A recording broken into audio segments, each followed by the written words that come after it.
January 28, 2025. Oval Office.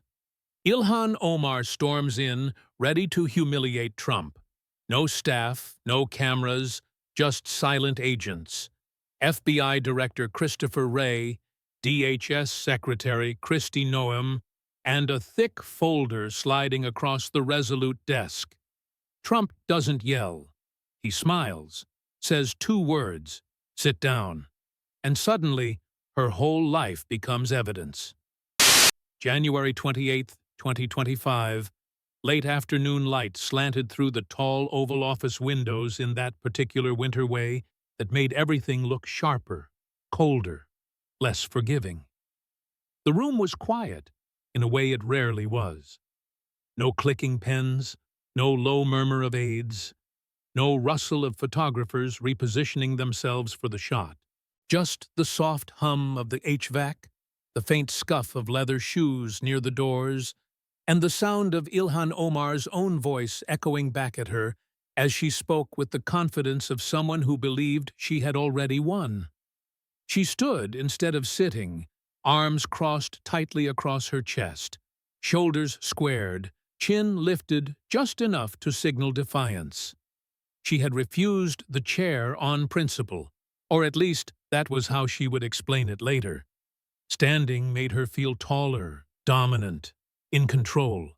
It let her look down at the man behind the Resolute Desk and imagine, just for a moment, that the power flowed in her direction.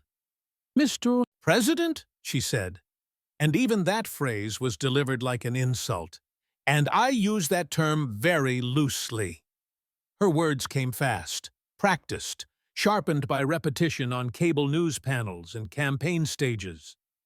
She talked about intimidation, about power plays, about scared Republican congressmen who kissed rings and billionaires who hid behind Florida gates.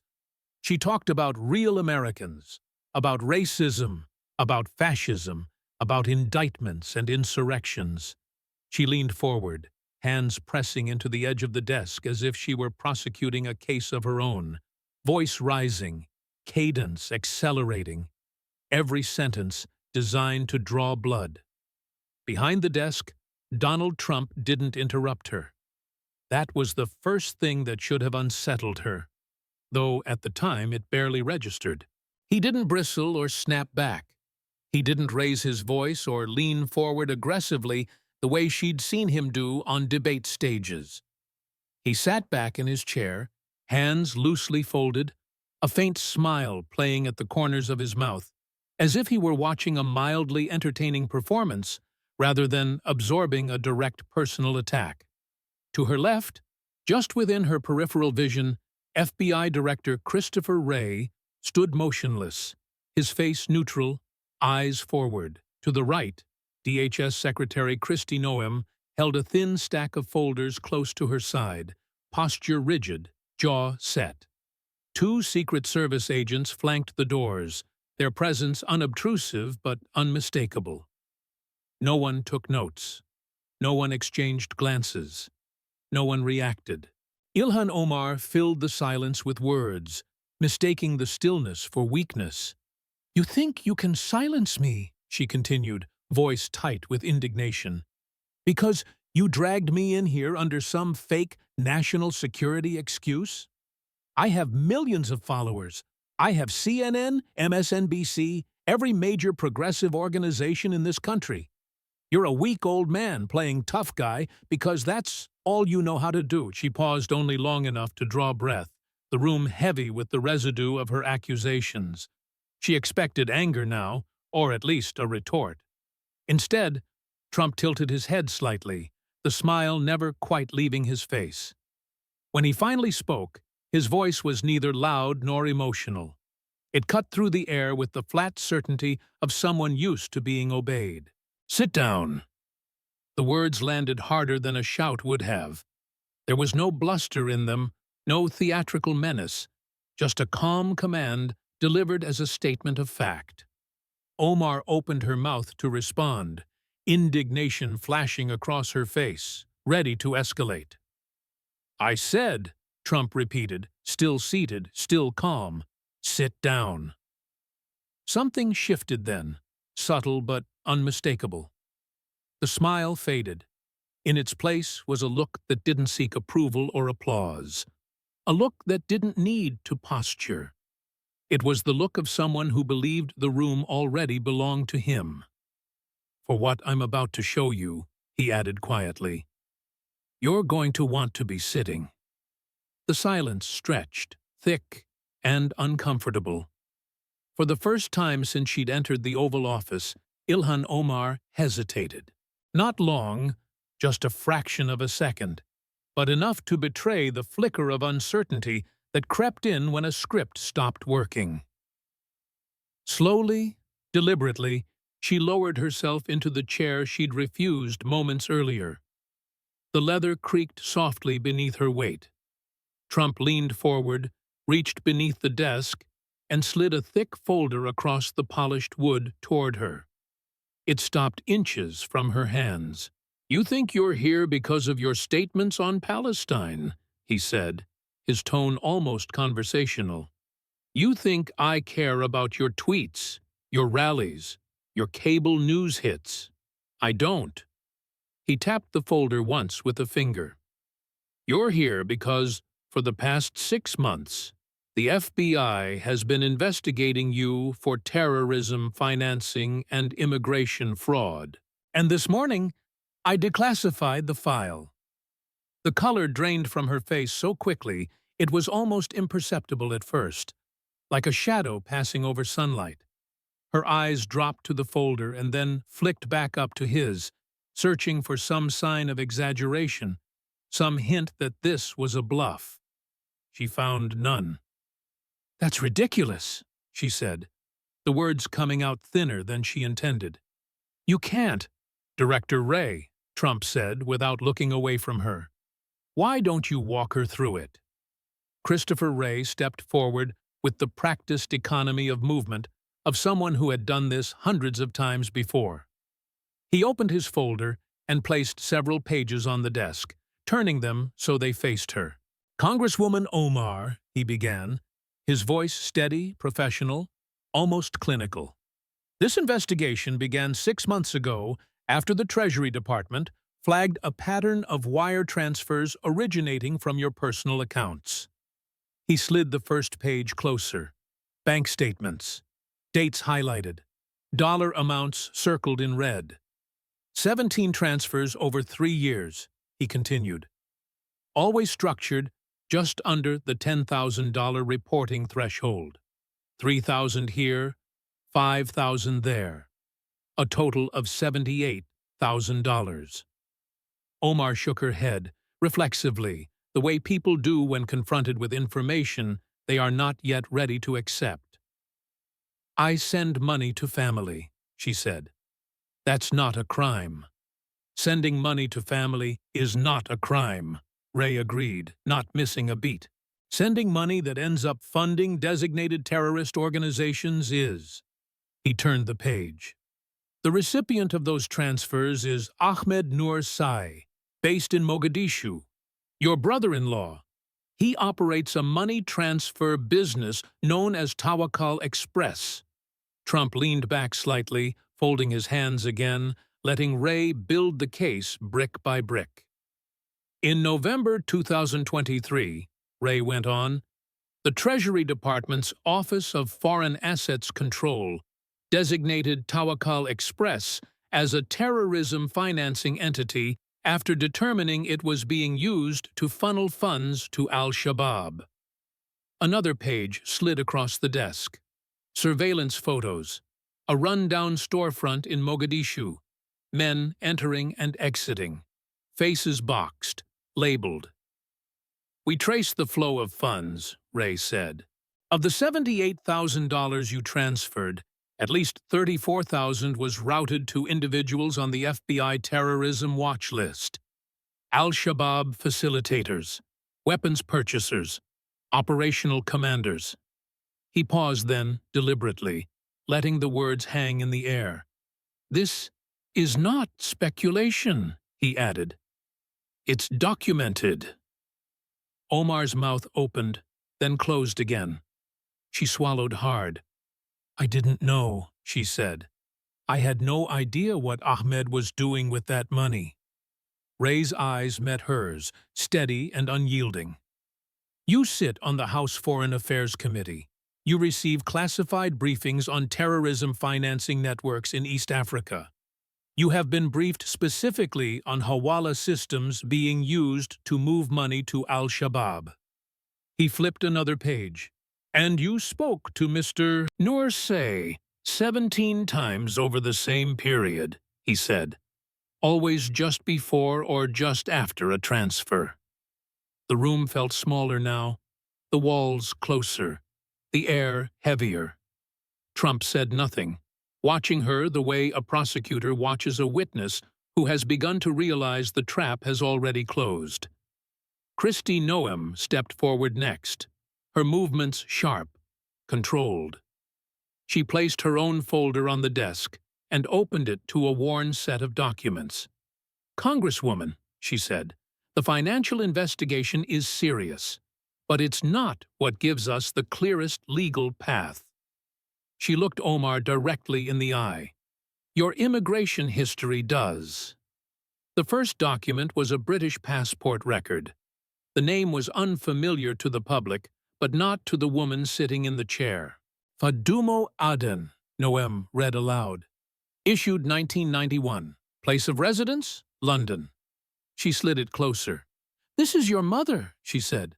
The woman you have repeatedly claimed died in Somalia when you were a child. Omar's breath caught. She's alive, Noem continued, voice unsoftened by the interruption. She's been living in London since 1991, and you've visited her at least 8 times in the past decade. She laid out entry and exit records, Heathrow timestamps, grainy stills from airport cameras. Omar in a coat. Omar pulling a suitcase. Omar walking beside a woman who looked unmistakably older, familiar. You didn't just omit this, Noem said. You lied about it, repeatedly, in interviews, in speeches, in your refugee narrative. She turned another page. And that's before we get to the name you used to enter this country. The words settled like a weight on Omar's chest. Trump finally leaned forward again, closing the distance between them. You came in here ready to lecture me about morality, he said quietly. About law. About what America should be. He gestured toward the open folders, the documents spread like exhibits on a courtroom table. Now ask yourself this, he said, eyes locked on hers, if everything you told the country about who you are is a lie, what exactly were they electing? The question hung in the air longer than it should have, long enough for the silence to become accusatory all on its own. Ilhan Omar didn't answer immediately. She couldn't. Her eyes moved back to the documents on the desk, then to the faces around the room, searching for some crack in the wall that had just closed around her. There wasn't one. Trump didn't press her right away. He knew better than that. He let the pause stretch, let the weight of the question do its work. Let her feel what it was like to have no clean response. Kristi Noem broke the silence, not with emotion, but with methodical precision. She turned another page in her folder and slid it forward, the paper making a soft, almost polite sound against the polished wood. Let's talk about the name you entered this country under, she said, because that lie is the foundation of everything else. She didn't raise her voice. She didn't need to. The documents did the talking for her. Your refugee application from 1992 lists you as Ilhan Omar, daughter of Noor Saeed Omar, Noem continued. That identity qualified you under family reunification provisions tied to the Omar household already resettled in the United States. She flipped the page. These are birth records obtained from Somali civil registries and corroborated by school records from the Dadaab refugee camp in Kenya, she said. They list you as Ilhan Nur Sai. Different family, different lineage, different eligibility. Omar shook her head again, but the movement was weaker now, more reflex than conviction. Those records are unreliable, she said. Everyone knows records from Somalia during the Civil War are unreliable in isolation, Noem finished calmly. That's why we don't rely on them in isolation. She placed several more documents on the desk, aligning them carefully. These are school enrollment forms from 1989 to 1991. Same name, Ilhan Nur. These are sworn statements from individuals who knew your family before resettlement. Same name. And this, she added, tapping the last document lightly, is where the story stops being academic. She turned the page to a marriage certificate. In 2009, you legally married Ahmed Nur Saeed Elmi, Noem said, a man with the same birth family name as the one listed on your original birth records. Trump leaned back again, watching Omar closely now, not interrupting, not saving her from the slow tightening of the net. You divorced him in 2017, Noem continued, after he obtained lawful permanent resident status. In 2018, you remarried your previous partner, Ahmed Hirsi, with whom you had children before and after the Elmi marriage. She paused, letting the timeline settle. That pattern, she said, is consistent with marriage fraud. That's a lie, Omar said, too quickly. You can't prove that. Noem met her gaze without blinking. Then take a DNA test, she said. Right now. We compare yours to Mr. Elmi's. If you're not related, this theory collapses. If you are, you married your biological brother to manipulate the immigration system. The room went quiet again, but this time the silence was heavier, darker. Omar didn't answer. She didn't even look up. Her hands had curled into tight fists in her lap, knuckles pale. Christopher Wray stepped back in, closing his folder with deliberate care. Congresswoman, he said, I need you to understand something. This investigation didn't start because of your politics. It didn't start because of your statements on Israel or Palestine. It started because algorithms flagged financial behavior consistent with money laundering and terrorism financing. He leaned forward slightly, enough to signal emphasis, not aggression. We follow data, he said. Data doesn't care who you vote with or what cable network invites you on. Trump finally spoke again, his tone almost reflective. You came in here thinking this was about speech, he said, about opinions, about politics. That's the mistake people keep making. He gestured to the folders. This isn't about what you believe, he continued. It's about what you did. He stood up then, slowly, deliberately, forcing everyone else in the room to recalibrate. He walked a few steps away from the desk, hands clasped behind his back, pacing just enough to command attention.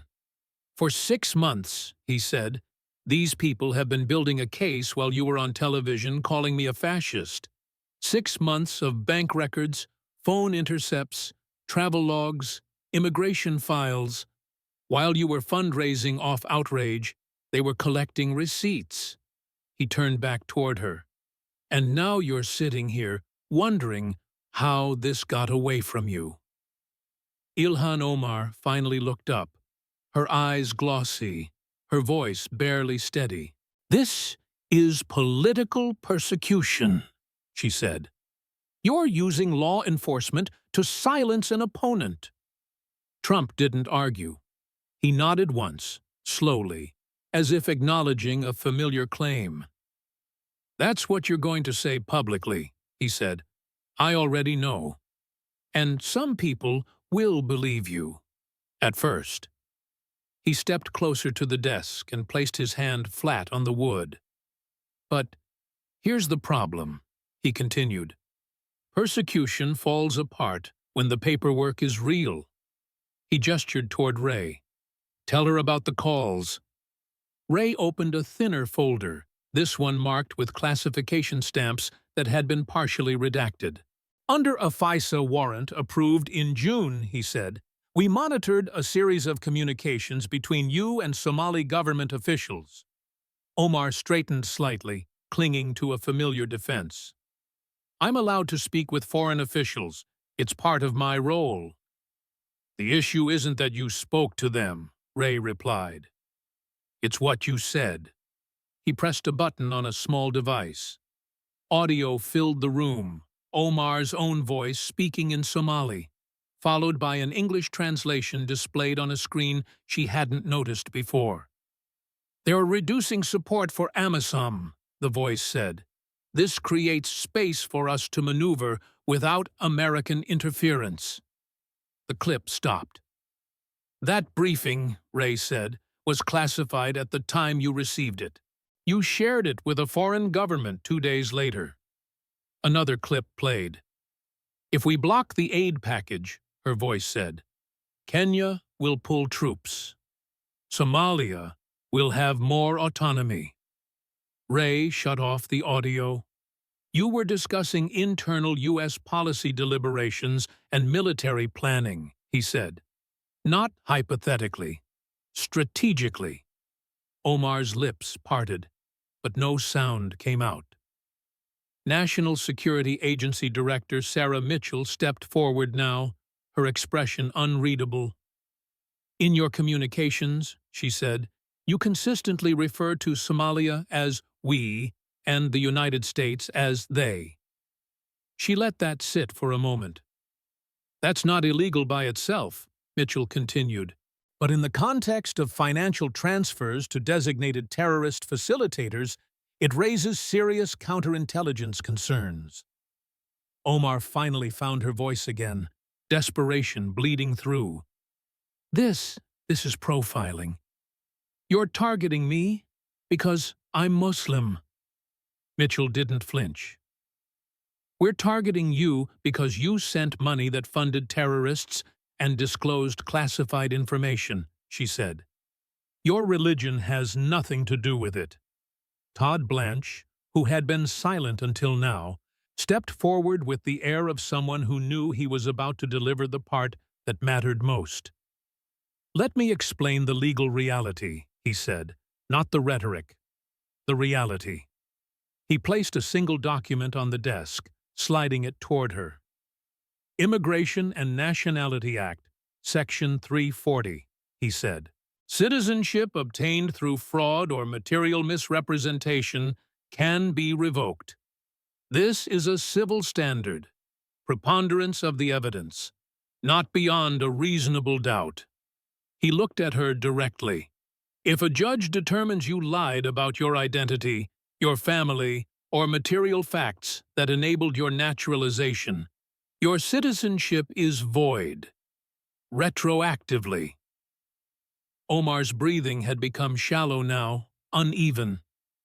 And once your citizenship is revoked, Blanche continued, you are no longer a member of Congress.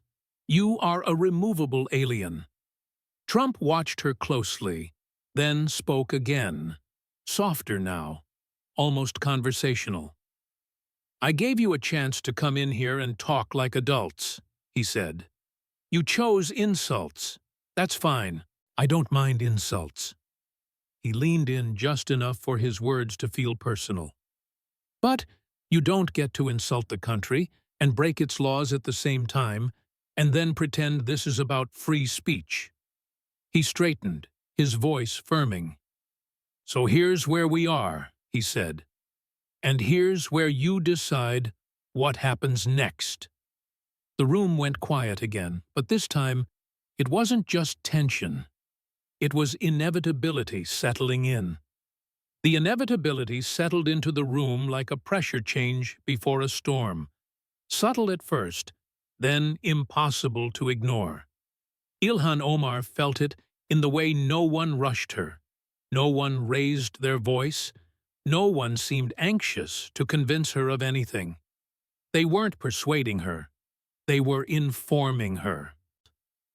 Trump let the silence stretch again, long enough for her to understand that whatever came next would not be framed as an argument. It would be framed as a choice. "Here's how this works," he said at last, his voice measured, almost casual, as if he were explaining zoning regulations instead of dismantling a political career. "You don't get arrested today. You don't get handcuffed. You don't get dragged out of here." He glanced briefly at Todd Blanche, then back at Omar. "You get 72 hours. The number hung in the air, precise and unforgiving.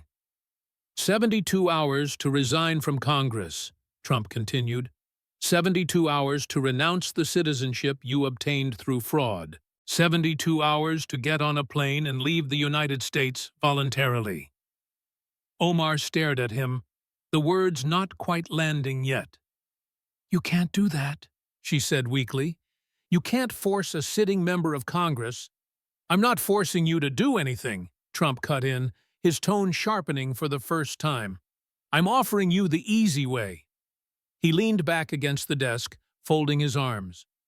"The easy way is quiet," he said. "No press conference, no declassified binders, no public humiliation.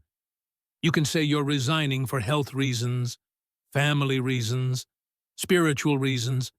I don't care. You control the story." He paused, then added, "You leave, and this ends." Kristi Noem watched Omar closely as Trump spoke, noting the way her shoulders had slumped, the way her gaze drifted toward the door as if calculating distances. This wasn't the posture of defiance anymore. It was the posture of someone trying to find oxygen in a room that had suddenly become airtight. "And the hard way?" Omar asked, her voice barely above a whisper. Trump's expression didn't change, but the air around him seemed to tighten. "The hard way," he said, "is that tomorrow morning I stand in the Rose Garden with the FBI director, the Secretary of Homeland Security, the Attorney General, and the National Security Advisor." He gestured toward the folders. "We announce a 6-month counterterrorism investigation into a sitting member of Congress. We release enough evidence to show the public that you sent $78,000 to a network designated for funding al-Shabaab. We show that you lied on your immigration applications, that your mother is alive, that you used a false identity, that you engaged in marriage fraud." He leaned forward, eyes locked on hers. "And then we file denaturalization proceedings." Todd Blanche picked up seamlessly where Trump left off, his voice clinical, almost instructional. "Once the complaint is filed," he said, "you fight it in federal court. It takes 18 months, maybe 2 years, if you appeal every ruling. You lose. The evidence is overwhelming." He let that sink in. "Your citizenship is revoked. You're taken into ICE custody. You're detained while removal proceedings are finalized. And then you're deported." The word landed with a dull finality. Omar's breath hitched. "This is unconstitutional," she said, grasping for something solid. "You can't deport an American citizen." "You won't be one," Blanche replied evenly. Trump straightened, signaling that the presentation phase was over. "Easy way or hard way?" he repeated. "That's it. Those are your options." Ilhan Omar left the Oval Office in a daze. The same reporters she had eagerly alerted that morning were waiting just outside. Cameras raised, microphones extended, hungry for sound bites. CNN, MSNBC, a handful of print journalists she recognized by name. They shouted questions as she passed, but she didn't slow down. She didn't smile. She didn't perform. She kept her head down and walked.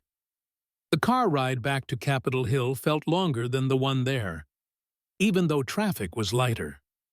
Her phone buzzed incessantly, texts from staff, missed calls from allies, notifications lighting up her screen, but she ignored them all. Her mind replayed the meeting in fragments, the bank statements, the Heathrow photos, her own voice echoing back at her from an NSA recording. There was no single moment she could isolate and dismiss as fake. No obvious tell that it was all a bluff. That night, her office lights burned late. She didn't call her usual circle of activist lawyers or campaign strategists. She called people who dealt with indictments, with immigration courts, with cases that ended in prison or deportation. She told them what she'd been shown. Not everything, she couldn't bring herself to say it all out loud, but enough. They listened. They asked clarifying questions, and then, one by one, they gave her the same answer. "If even half of that is real," one said, "you take the deal." Terrorism financing is strict liability, another explained. Intent doesn't matter. If the money went to designated terrorists, you're exposed. The immigration fraud alone is enough to strip your citizenship, a third added. You can fight it, but you'll lose. And once this is public, Congress won't protect you. Wednesday came and went without a resignation.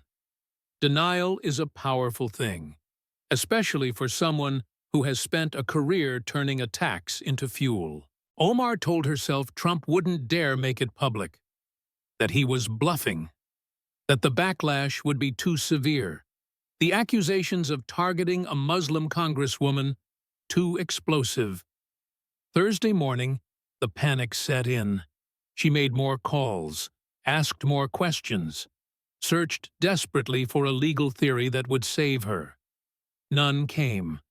Every path led back to the same conclusion. Take the deal. Leave quietly. Thursday night, she drafted a resignation letter. It sat open on her laptop for hours, the cursor blinking at the end of her name like a metronome counting down the seconds she had left. She closed it without signing. Friday morning, at 9 o'clock sharp, her phone rang. "Congresswoman," Christopher Wray said on the other end, his tone professional but unambiguous. "You have 3 hours. If the president doesn't hear from me by noon that you've resigned, the press conference will proceed." "I need more time," Omar said. "You've had 72 hours, Wray replied. "What's your decision?" Silence. "I'm not resigning," she said finally. "This is unconstitutional. I'm going to fight it." "Understood," Wray said. "I'd advise you not to make any public statements before noon." He hung up. At 11:45, the White House press office issued a terse alert. "Urgent presidential press conference, Rose Garden, 12:00 p.m. National security matter involving member of Congress." By noon, every network had cut to live coverage. Trump stepped to the podium at 12:02, flanked by an unmistakable lineup. Wray, Noam, the Attorney General, the National Security Advisor. The message was clear before he said a word. "I'm here today," Trump began, "to announce the conclusion of a 6-month counterterrorism investigation involving Representative Ilhan Omar of Minnesota." The press corps erupted, shouting questions, but Trump pressed on. The investigation found that Representative Omar transferred $78,000 to individuals designated as terrorism supporters. Those funds were used to support al-Shabaab terrorist operations. Cameras cut to wide shots, then tight close-ups. Producers whispered frantically in control rooms. The investigation also found that Representative Omar obtained her United States citizenship through fraud, Trump continued. She lied about her identity, her family history, and engaged in immigration fraud. He stepped aside. Director Wray will now present declassified evidence. What followed was devastating. Bank records, OFAC designations, flow charts tracing money to known extremists. Then Noem with the immigration documents, the birth records, the Heathrow photos, the marriage certificates. Enough to convince the public without revealing sources. Omar's office released a statement within minutes, calling it a politically motivated attack, an abuse of power, fascism in real time. But the evidence spoke louder than the rhetoric. By Friday evening, Democratic leadership issued carefully worded statements distancing themselves. By Saturday, the House Ethics Committee announced an emergency investigation. By Tuesday, articles of expulsion were on the floor. The vote wasn't close, 289 to 143. 86 Democrats joined every Republican. Ilhan Omar was expelled from Congress. The denaturalization complaint followed. The case dragged on for 18 months, but the outcome was never in doubt. In August 2026, a federal judge ruled that her citizenship had been obtained through material misrepresentation. The next day, ICE agents came. The cameras captured it all: the handcuffs, the escort, the flight, and somewhere in the background of every clip, the quiet echo of a moment in the Oval Office when the room went silent. A folder slid across a desk, and a question was asked that had no safe answer. The deportation flight lifted off just after dawn, its wheels leaving the tarmac with a muted roar that barely registered inside the cabin. Ilhan Omar sat between two icy officers, hands cuffed low and discreetly, eyes fixed on nothing in particular. There were no speeches now, no cameras inside the aircraft, no one to persuade or provoke. The performance was over. What remained was the consequence. In Mogadishu, the heat hit her like a wall. The air was thick, heavy with dust and diesel and salt. The sounds of the city pressing in from all sides. Somali officials processed her arrival quickly and without ceremony. There was no welcome committee, no political delegation, no quiet acknowledgement of her former status. To them, she wasn't a returning hero or an exile. She was a problem they didn't ask for. She was released the same day, her American documents void, her status reduced to whatever the local authorities decided it was worth. The country she had invoked so often in speeches, the one she had referred to as "we" in private calls, offered her no shelter beyond the bare minimum. Somalia had its own fragile politics, its own power structures, and no appetite for a woman whose name had become synonymous with fraud and scandal on the international stage. Back in the United States, the story refused to die quietly. The footage of her expulsion vote played on loop for days. Commentators dissected every frame, every expression. Some called it justice, others called it persecution. Law professors argued over denaturalization standards on cable news panels. Immigration attorneys used the case as a cautionary tale in CLE seminars. Counterterrorism experts pointed to the money trails as textbook examples of how diaspora financing could blur into material support. And in quiet rooms far from the cameras, agencies updated protocols, enhanced vetting for congressional foreign contacts. Mandatory disclosures tightened. Treasury algorithms refined. The Ilhan Omar case became a reference point, a footnote that grew into a chapter. At a rally in Ohio the following year, Trump referenced it almost offhandedly, as if recalling a business negotiation that hadn't gone his way at first, but ultimately resolved itself. "I gave her a choice," he told the crowd. "Easy way or hard way. She chose the hard way." The crowd roared, but Trump didn't linger on it. He didn't need to. The message had already been absorbed. In Mogadishu, the years that followed were quieter. Omar tried at first to rebuild. She attempted to leverage her name, to start an NGO, to position herself as a bridge between Western donors and local communities. But donors were wary, and local leaders were distant.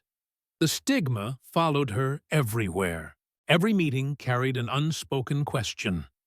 If America had thrown her out, why should anyone else take the risk? Her mother, still in London, refused to see her. Reporters tried to frame it as a tragic family rift. But the truth was simpler. Shame is a powerful thing, and distance makes it easier to maintain. Her children stayed in Minnesota with their father. They changed their last name. They stopped answering questions. They grew up in a country their mother could no longer enter. 2 years after her deportation, a Reuters correspondent tracked her down in a modest apartment on the edge of the city. She worked as an interpreter, translating for NGOs that needed someone fluent in English and Somali. It was honest work. It paid enough to survive. When asked if she had any regrets, she didn't answer right away. "I regret that meeting," she said finally. "I regret not taking the deal." The reporter pressed gently, "Do you regret the actions that led to it?" She looked away, out a cracked window toward a street crowded with vendors and motorbikes, and said nothing. Back in Washington, the case had already been absorbed into institutional memory. In law schools, professors used it to illustrate the mechanics of denaturalization. In national security programs, it became an example of how financial intelligence intersected with immigration law. In ethics courses, it was framed as a study in hubris. And in the Oval Office, long after the folders had been archived and the names replaced by new ones, the moment lingered as a reminder of how power actually worked when stripped of performance. Not loud, not angry, just patient. A question asked at the right time. Documents placed carefully on a desk. Silence allowed to do its work. The woman who had walked in, convinced she could dominate the room, had learned, too late, that the room had never been hers. The law didn't need to shout. Evidence didn't need to persuade. It only needed to exist. Easy way or hard way, it had never been a threat. It had been a statement of fact.